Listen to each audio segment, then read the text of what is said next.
G'day, Simo and Ed, and this week we're talking about track social media. We are indeed. It's going to be a key area for your marketing, I suspect. So we're going to just talk for a few minutes and just get our take on it, really. See what happens from there. Brilliant. So, you're with Simo and Ed, and you've tuned in to the Fastline Track Growth Show, where we talk all things karting and business. So, social media, hot topic. Yeah, before we get underway with that, who's that? That'd be telling. Oh, cool. Yeah, track social media. We've been looking around, so we've gone and had a look at your social media. Perhaps not all of you. We deal with over 1,000 people here over at Fastline. But we've just randomly chose a few tracks to go and have a look at what you're doing on social media. There was some okay stuff happening out there. There was nothing that blew us away really today, so we thought we'd spend a bit of time. Oh, I think there's one lot out there that do a really good job. Well, they crack me up. I can have a guess who it is, but you can just tell us. That'd be high caliber karting and entertainment over in Lansing, Michigan. Yeah. They've got some really good, funny videos that they've done. Yeah, you should check them out. Good. But, I mean, you might be sitting there thinking, well, okay then, Ed, well, we're doing some stuff on social media and you don't particularly like it, but we're really happy with it. So, you know, what's good, what's bad, what have I judged it against? And that'd be a fair question. Yep. But really what I'm looking for is the repeatable, the scalable, the systemized way that you're approaching your social media so you can maximize the returns of what you do on there and also make sure your tracks are nice and busy. That'd be fair enough comment. Don't know if there's much thought put into tracks social media planning. There might be a couple out there, like the bigger boys, they might have a plan, but it's kind of a bit corporate. I think it's dangerous, isn't it? Because I think you could just do stuff and just throw it out. You go, let's just put a post on there, job done. And actually it just does need a little bit more planning than that, doesn't it? Yeah. And I think the temptation, if it doesn't work, is you look at it and you go, that was never going to work for us. But the truth is that everything works, but not everything will work for you. No. Bananarama Syndrome. Absolutely. It's not what you do, it's the way that you do it. Yeah. There'll be loads of people wondering who the hell Bananarama are. Google them. I'll put a picture up. Excellent. This is Bananarama. But yeah, it's all about how you go about doing stuff. So everything works. It's too easy to just dismiss stuff on your social media and just say, that's just something that doesn't apply to me. But we're going to talk this video and next about a couple of bits and pieces that will just help get you thinking differently about your social media. Maybe just add a few percentage points difference. If you're really struggling with it and you want to make it really work, come and have a chat with us. We need to sit down and we'll work through that properly. But that'll be a good couple of hours where we're sorting everything out for you. But yeah, absolutely. Yeah. Where do we start with this? Right. It's about creating offers, isn't it? Yeah, so you've got to really understand your customer first of all. I'm not going to go through the 3 M's, we've talked about that enough. If you don't know what that is, have a look back on some videos or ask us. But you've really got to understand who your customers are to start with. And then once you understand who they are, you can start to create some offers for them. Now, an offer can be all sorts of things. Absolutely. 10% off is the one that don't you hate that? I do, I've had it again. This week. Yeah. You're on the same mailing list, aren't you? Yeah, I'm on the same mailing list. And there's one company out here that just texts me fairly regularly, so hats off to you for doing that, but it just says something like, Ed, name a track, 10% off. And as soon as I've read it, I'm switching off. There's no reason for me to go to that track. So you've got to really think about the offers that you're creating.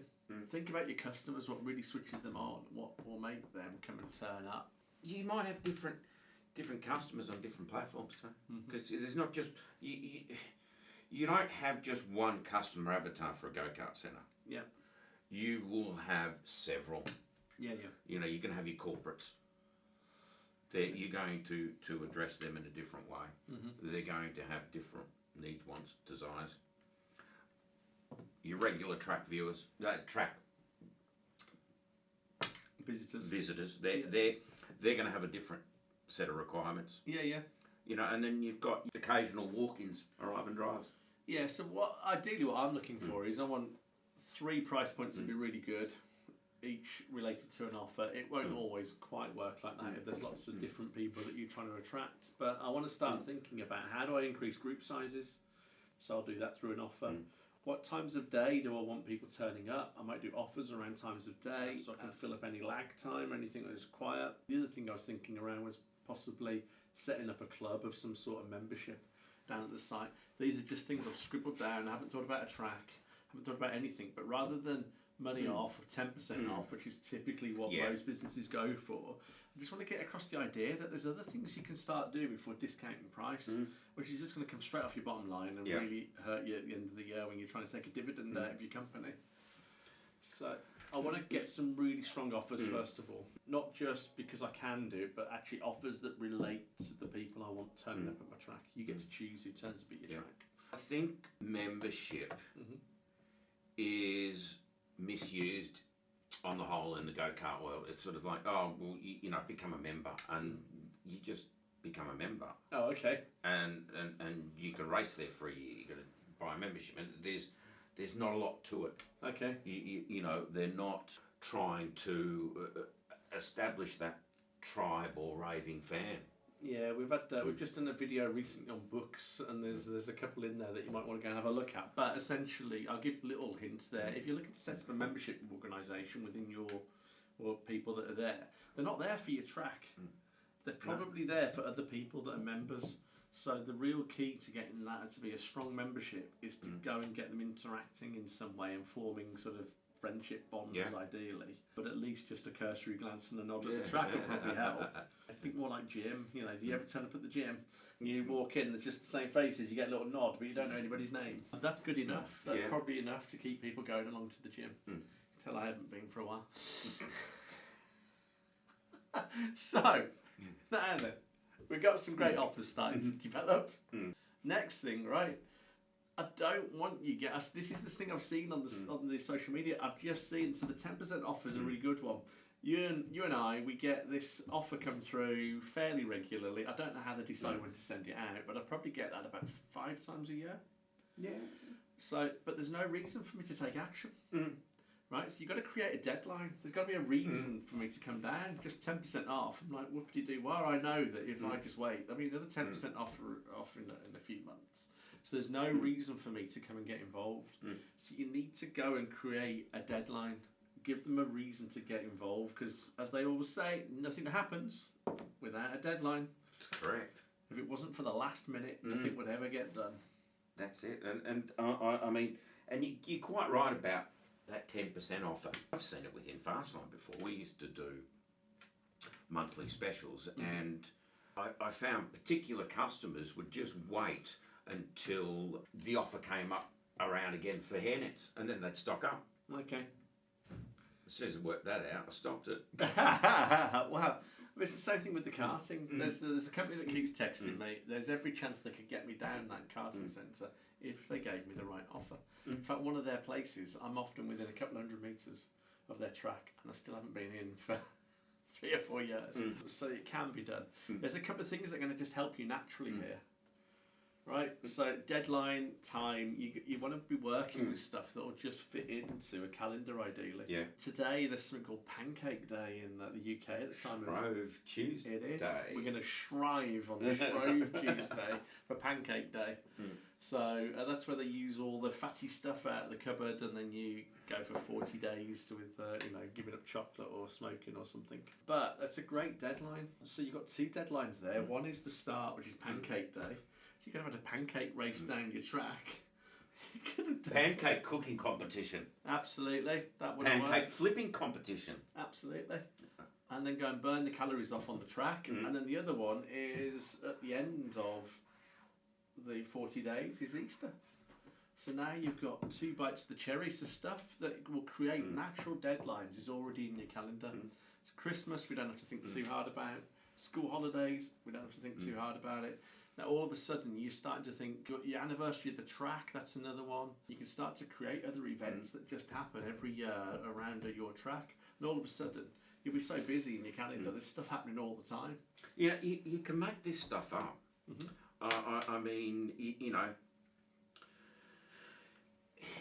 I saw someone do International Butchers Day. Okay, cool. Right, so A track. no. This is out in the general public. So Yeah. I've decided that July the 26th is International Karting Appreciation Day. Awesome. Are we announcing it here first? We've announced it. It's just been announced. You heard it here first. So Yeah, excellent. you guys can use July the 26th as International Karting Appreciation Day. Cool. I love that. Make an offer. Well, You know, yeah. it can be that simple. Well, I got interested when you just said the Butcher's Day. Hmm. I was like, really? What does that mean? They're going to do great cuts of meat down and do a barbecue down at the track?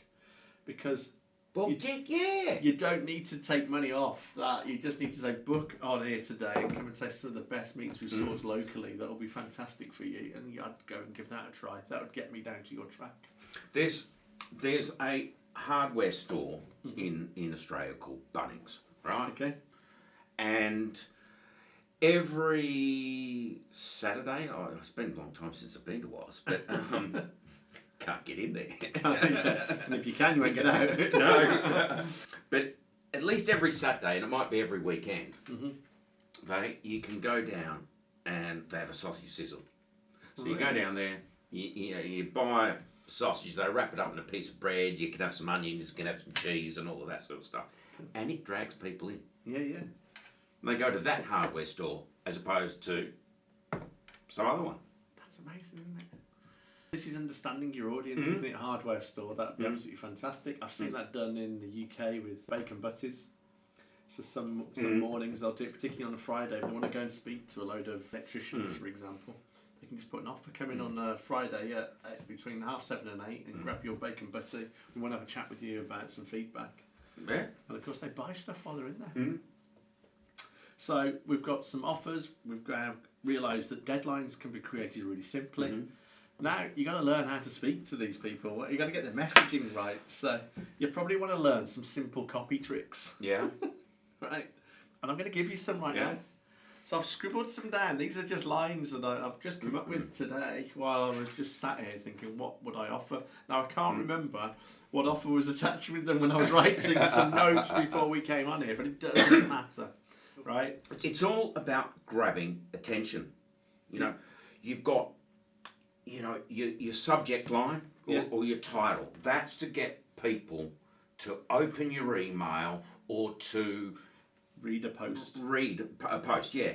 And then the next couple of sentences is about providing enough interest or intrigue to get them to read on. Yeah. And that's what I think these two ones that you've come up with is all about. Yeah, so I just scribbled down a few lines off the top of my head just before we came onto the video camera to come and talk about this. If it's an email, it's your subject lines, all important to get the open. If it's a post on your social media, your reader doesn't read every word. You've got to grab them really quickly, so there's a bit more thought behind these words. Go and have some fun with this. But the first one that I wrote down, just to give you an idea of where to start some copy, I'm about to do something I never do. Let's bring it one.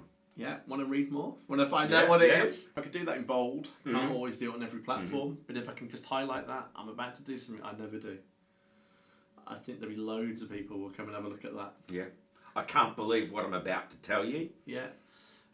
One of the best emails I've ever had, sort of just run-of-the-mill stuff, I said something like, have a look at the next 2 weeks in my diary. People were so intrigued. I got so many people clicking through, thinking they were going to have a look at my diary, which of course they didn't.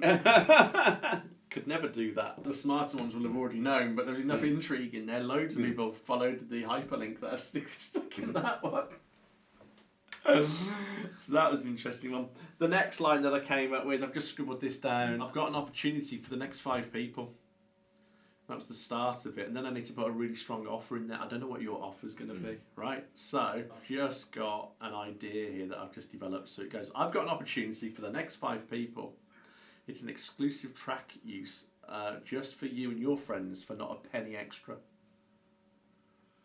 Now, that phrase at the end, for not a penny extra, is the hook line at the back end of that comment. Yep. Now, if you did that and stuck a hyperlink into that. That might screw up the algorithms. If you're on something like LinkedIn, we'll talk about some of the platforms in the next video. But if you separate out your hyperlinks, or you just stick that into an email and just let it get buried in there in an email that gets fairly often, you'll give people plenty of opportunities to go and click on and find out more information. But you'd be surprised how just a few words can just massively increase the interaction. And all you're looking for is interaction, by the way, with your social media. So rather than just say something like, just trying to think, I don't want to name it exactly because I don't want to offend anybody. Yeah. But instead of saying something like, hey, we're having some great fun down here at the track today. Well, okay. I'd rather read something about, I've got an opportunity for the next 5 people that book between these hours for an exclusive use of our track for not a penny extra than you had ever paid before. I think, would it be fair to say that you probably should spend twice as long with the title and the first couple of lines of your copy than the rest of your copy? Controversial, Mr. Heap. How do you write your copy? So if it's an email, I write quite a few emails every week. So quite often, recently I've been writing the subject line first and then writing my email. But it's only because the way I formulate my stuff now is different. I've written thousands of emails over the last 10 years. When I first started, I'd just start with a sentence or a paragraph, write that down, get typing away, and then I'd look at what I was going to put as a subject line after.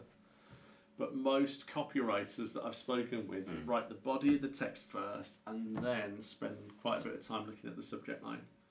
But it tends to jump off the page. Yeah, I mean, that's what I would. I do part of the time. Yeah. I write the email and then come up with the subject line. Yeah. When I write my sales letters, I don't. Okay, that's interesting.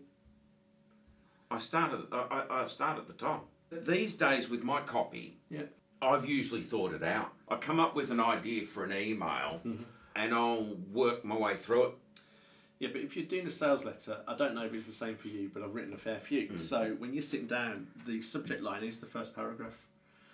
And like the number of times I've written the first paragraph and then let it just sit for a while and then come back to it, looked at it and gone, well, that's shit, and start again.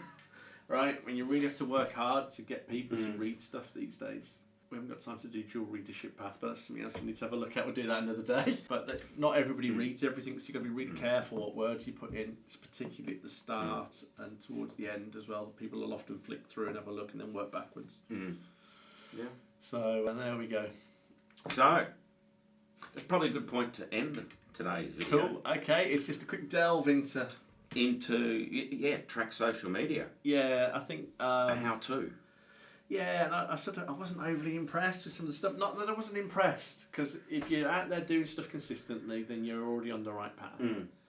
But you're making it so much bloody harder for yourselves if you're not just using a couple of tips and tricks in here that will just help pull the readership through and have a look at a few of the bits and pieces. And we've talked. We've got other videos on a lot of these things, like how to create an offer. We've talked about simple copy tricks before. But yeah, there you go. So join us next week and we'll talk about the various social media platforms. Yeah, so we'll have a chat about a couple of ideas that we'll look at a couple, I suspect, and that'll just show you how to really grow that into some proper business now, because this is a really valuable skill set that will just grow your track for you. Yeah. So goodbye from me. Cheerio from me. And we'll see you next week.